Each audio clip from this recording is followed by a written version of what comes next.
પતી ગયું. શાક એમને એમ વધ્યું છે.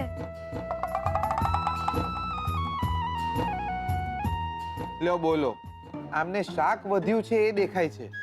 મારે એ જેવું છે કે પ્રેમ વધ્યો છે કે નહીં. અરે આ જમવાનું એમને એમ પડ્યું છે.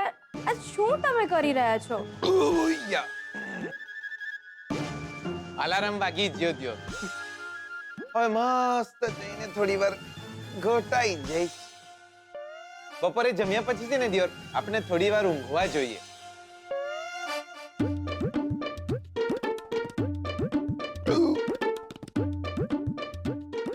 ચાલો બકા.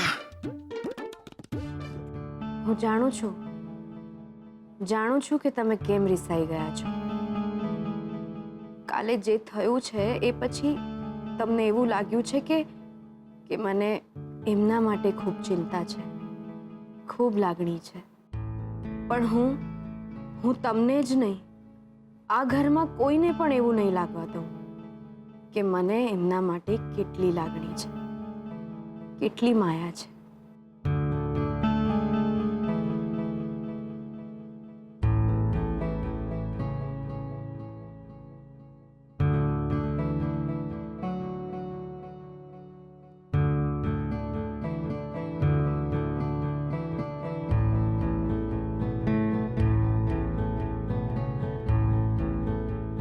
એમનું અધૂરું રહેલું જમવાનું હું જમ.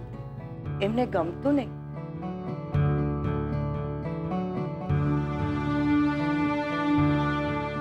પણ હું એમને કહેતી કે તમારું અધૂરું રહી ગયેલું જમવાનું હું જમીશ ને તો પ્રેમ વધશે.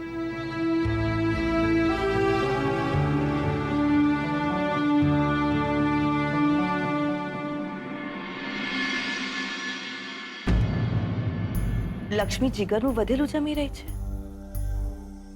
લક્ષ્મી સાચે જ શોધનને ભૂલીને જીગરને પસંદ કરવા લાગી હશે. જો કે આવું હોય તો સારું જ છે. એની પણ જિંદગી છે.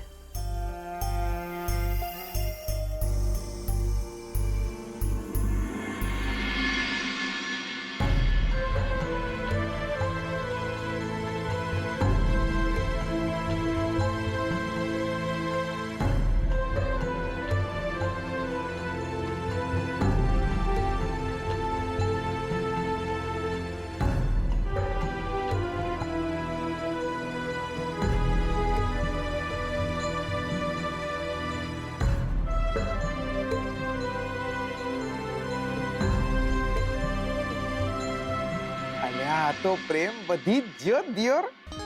હાશ, અમારો મેળ પડે એવું લાગે તો છે હવે દિયોર.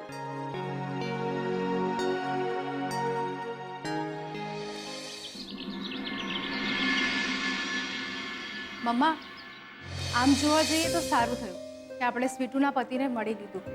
નહીં તો સ્વીટુ એના પતિનું નામ કહેવા પણ તૈયાર નહોતી. આ એનો પતિ હતો. આવો છોકરો.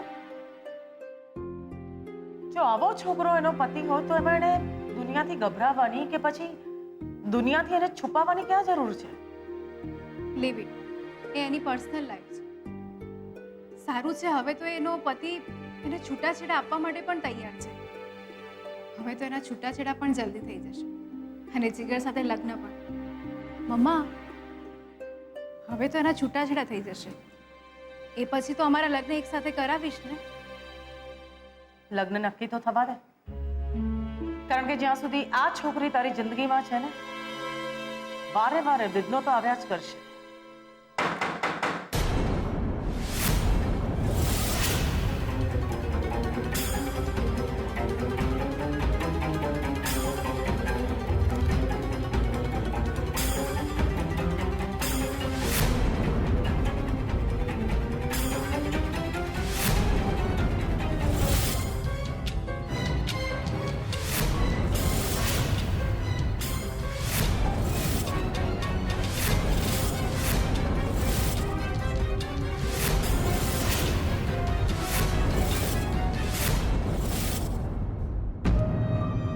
તમે? હું અવિનાશ. પ્રદ્યુમનની મૃત્યુનો કેસ હું સંભાળી રહ્યો છું.